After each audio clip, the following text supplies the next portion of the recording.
জানো তো, আজ ঘরটা খুব চুপচাপ।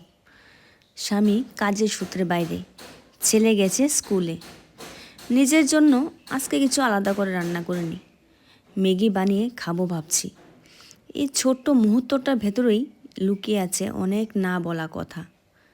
কারণ আজকের অনেক নারী শুধু ঘর সামলায় না, ঘরে থেকেই আয় করে, স্বপ্ন বাঁচিয়ে রাখে, আর সংসারের হাজারটা কাজ চুপচাপ সামলে নেয় মুখ বুঝে।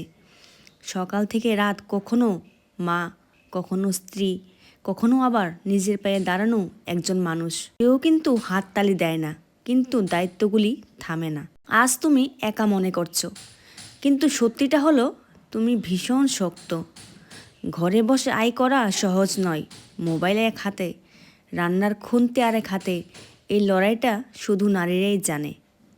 ম্যাগি খাওয়া মানে অবহেলা নয়, এটা মানে আজ তুমি নিজেকে একটু দম দিতে দিলে। নিজেকে ছোট করো না, কারণ যেই নারী সংসার সামলাতে সামলাতে নিজের স্বপ্ন ছাড়ে না, সে সাধারণ না, সে অনুপ্রেরণা। আজ এই নীরব ঘরে বসেই তুমি ভবিষ্যৎ গড়ছো, কেউ না দেখলেও এ পরিশ্রম বৃথা যাবে না। মনে রেখো, যে নারী ঘরে থেকেও সংসার, সন্তান আর স্বপ্ন তিনটাকে আগলে রাখে, সেই যোদ্ধা। আজ শান্ত থাকো, কাল আবারও সব সামলাবে তুমি।